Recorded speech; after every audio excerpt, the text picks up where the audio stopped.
In addition to the gospel text listed today, I would also like to read from the book of Isaiah.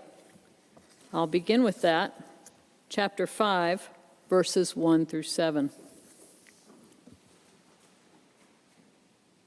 Let me sing for my beloved my love song concerning his vineyard. My beloved had a vineyard on a very fertile hill.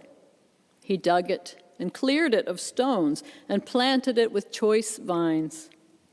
He built a watchtower in the midst of it and hewed out a wine vat in it. He expected it to yield grapes, but it yielded wild grapes.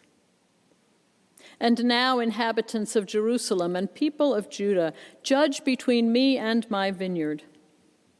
What more was there to do for my vineyard that I have not done in it? When I expected it to yield grapes, why did it yield wild grapes? And now I will tell you what I will do to my vineyard. I will remove its hedge, and it shall be devoured. I will break down its wall, and it shall be trampled down. I will make it a waste.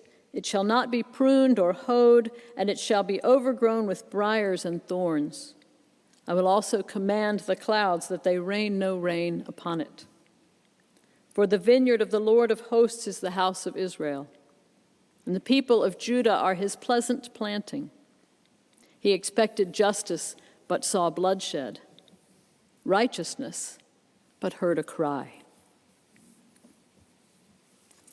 And from the Gospel of Matthew, chapter 21, Jesus tells this parable. Listen to another parable. There was a landowner who planted a vineyard, put a fence around it, dug a wine press in it, and built a watchtower. Then he leased it to tenants and went to another country.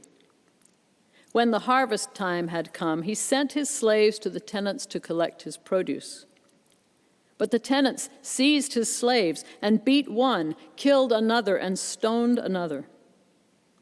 Again he sent other slaves, more than the first, and they treated them in the same way.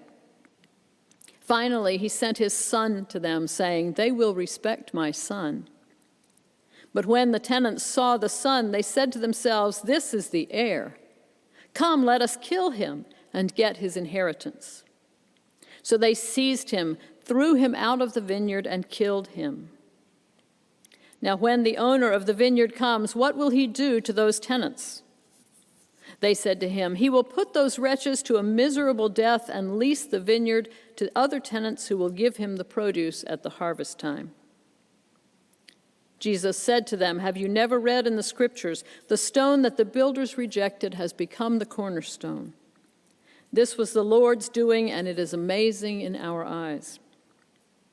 Therefore I tell you, the kingdom of God will be taken away from you and given to a people that produces the fruits of the kingdom. The one who falls on this stone will be broken to pieces, and it will crush anyone on whom it falls." When the chief priests and the Pharisees heard his parables, they realized that he was speaking about them. They wanted to arrest him, but they feared the crowds because they regarded him as a prophet. So the sun rises on another day in the vineyard. We've been hearing a lot lately about vineyards. One thing we've learned is that they're a lot of work.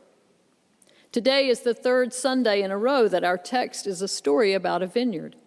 And in all three stories, the owner spends time and energy finding people to work there. 2 weeks ago, a vineyard owner went back and forth to the marketplace, looking for those who were looking for a place to be and work to do. Last week's owner told both his sons to go work in the vineyard, though only one of them did. Now, this week, things should have been under control. This owner has leased his vineyard to tenants.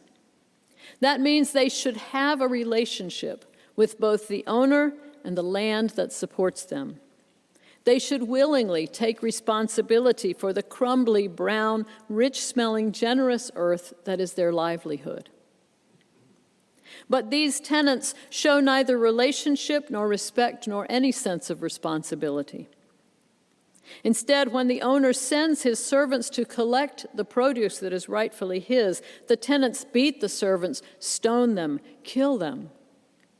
The earth on which they stand is for them nothing more than an arena in which to play out their basest and most violent instincts. Each murderous act only increases their thirst for blood, culminating in the brutal killing of the vineyard owner's son. There has been some talk in these chapters from Matthew about authority, what it is, who has it, how to recognize it, and how to respond to it. On this subject, Jesus has been sparring with the chief priests and elders, at least nominally the authorities in their community. In today's parable, Jesus paints for these leaders a picture of a vineyard grown terribly wrong. Those entrusted with its care regard every interaction with the owner as a transaction that might be worked to their wicked advantage. And the result is injustice and violence. This parable echoes the prophecy of Isaiah, a love song concerning a beautiful vineyard that somehow produced bitter, wild grapes. Similarly, the vineyard in the parable, for which the owner must have had much love and much hope, produced only a harvest of evil. Under these tenets, the beautiful vineyard has become a dark and dangerous place. And still that owner looks for workers to send into the vineyard. Who would say yes? Brothers and sisters, you and I. Our Moravian ground of the unity states, Jesus Christ maintains in love and faithfulness his commitment to this fallen world. Therefore, we must remain concerned for this world. We may not withdraw from it through indifference, pride, or fear. That our work in the vineyard can be frustrating, humiliating, and downright scary should not be a reason when God sends us in to answer, I will not. With the help of the Holy Spirit, we answer, I will. And we do so in unison with the whole Christian church. In recognition of our united efforts, we celebrate this worldwide communion today. The ground of the unity says, our Lord Jesus Christ entered this world's misery to bear it and to overcome it. Through his death and resurrection, Christ overcame the world's misery, but the marks on his body remind us that he bore it. And this communion meal reminds us that he bore it for us. And if that doesn't inspire us, if it doesn't make us both brave and determined, if it doesn't give us both permission and strength to face down injustice, condemn violence, and speak the truth in love, then we must have failed to recognize what Christ insists is obvious: the grace-filled, creative, generous, life-giving, and healing authority of God. I wonder what motivated the vineyard's wicked tenants to act the way they did. Sometimes, maybe often, what lies behind aggression is fear. People lash out when they feel insecure. The Spanish philosopher José Ortega y Gasset wrote that rancor is an outpouring of a feeling of inferiority. People get aggressive when they fear there's not enough of something. A vineyard tenant who kills over the harvest does not trust that the generous earth will produce enough for him. People get violent when they think someone is trying to take away something they value. Those in high positions, like the chief priests and Pharisees in this story, might fear losing their carefully cultivated authority. At the end of today's passage, the chief priests and Pharisees stand condemned and angry, and also afraid. They're so mad at Jesus that they want to arrest him, but they feared the crowds because they regarded him as a prophet. I don't know if you remember, but last week's text said the same thing about John the Baptist.